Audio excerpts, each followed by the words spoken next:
Chers amis auditeurs, bonjour. Bonjour Aude. Bonjour Olivia. Alors aujourd'hui, nous allons parler de l'école. Les enfants de France ont beaucoup de chance car ils vont à l'école. Ils vont et ils peuvent et ils doivent aller à l'école car l'instruction est obligatoire jusqu'à 16 ans. En France, les parents ont la liberté de choisir l'établissement qui convient dans l'éducation de leurs enfants et le plus souvent, la collaboration entre les parents et l'établissement se fait de manière harmonieuse. Pour le plus grand bien des enfants, évidemment. Pourtant, il est possible que des difficultés apparaissent dans les relations entre les familles et les écoles. C'est pourquoi l'association Juristes pour l'enfance, afin de permettre aux parents d'exercer pleinement leurs responsabilités de premiers et principaux éducateurs de leurs enfants, a mis en ligne sur son site internet une série de fiches écoles. Alors Aude, pouvez-vous nous en parler ? De quoi s'agit-il ? Eh bien, ces fiches abordent des points potentiellement conflictuels entre les parents et l'école dans un double objectif. Premier objectif, c'est éviter les conflits en informant sur les droits, les devoirs et statuts respectifs des uns et des autres, c'est-à-dire les élèves, les parents, les membres de la communauté éducative. Et en particulier, nous informons les parents de la possibilité qu'ils ont de s'investir dans le projet éducatif de l'école.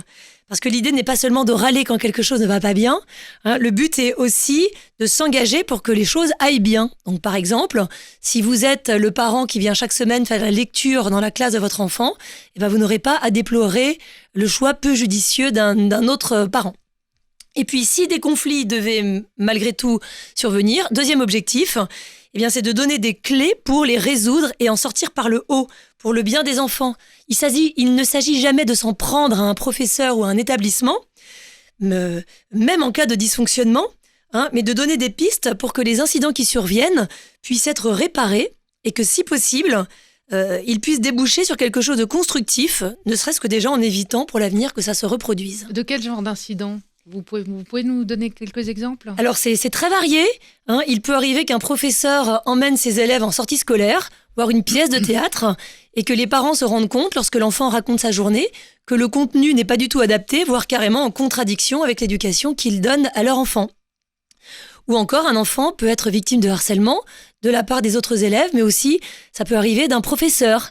Et côté professeur, lui aussi peut être en difficulté, par exemple lorsqu'il recueille des confidences des élèves, concernant soit l'élève lui-même, soit un autre élève, par exemple une tendance suicidaire ou alors un délit que certains envisagent de commettre, une consommation de drogue dans la classe. Et le professeur peut être lui-même démuni. Que faire de ces confidences ?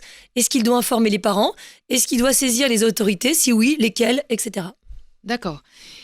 Qu'est-ce que vous conseillez concrètement ? Est-ce que vous conseillez de prendre contact avec le professeur, avec l'établissement ? Est-ce qu'il ne suffit pas de parler avec son enfant ? Alors, c'est certain que parler avec son enfant est l'essentiel. Dire que la conversation avec les parents lui permettra d'exercer son esprit critique, de se faire sa propre idée, de prendre du recul par rapport à ce qui lui est proposé, y compris par un professeur. Ça permettra dans cette conversation parfois de réparer, si besoin, ce qui a pu être blessé en lui par un spectacle ou une lecture, de lui redonner confiance s'il a été mis en difficulté devant le reste de la classe, etc. Mais intervenir auprès du professeur ou de l'établissement, c'est très important aussi. D'abord, ça envoie un signal fort aux jeunes. Il se sent pris au sérieux. Et quand il voit son père prendre rendez-vous avec le professeur, la portée de la conversation sera décuplée. Parce que l'enfant va comprendre que les raisons exposées par ses parents ne sont pas des belles paroles seulement, mais des raisons qui les mènent à agir et à passer à l'acte. Alors, en plus de ça, on comprend bien qu'intervenir auprès du professeur sera souvent très constructif parce que ça permettra parfois à ce dernier de réaliser la portée sur les jeunes de ce spectacle ou de cette lecture qu'il avait peut-être sous-estimée. Parce que l'immense majorité des profs cherchent à bien faire et parfois une simple conversation suffira pour trouver des contenus plus adaptés pour les jeunes en question. Et puis même si le professeur n'est pas totalement convaincu, en tout cas pour la suite, il sera plus prudent. Dans tous les cas, la démarche des parents profitera à tous les autres jeunes de la classe et même à ceux des années suivantes. C'est pourquoi, en faisant respecter les droits de leur enfant, la pudeur de leur enfant, son innocence, son enfance tout simplement, les pères et mères qui agissent finalement rendent service à tous les autres élèves et c'est une façon d'agir concrètement pour le bien de la société tout entière. Merci Aude pour ces précisions, ces informations. Et pour retrouver des cas pratiques, des conseils très pratiques, Nous vous donnons rendez-vous sur notre site internet juriste au pluriel pour l'enfance.com et vous retrouverez nos fiches écoles classées par thème. À bientôt. Au revoir.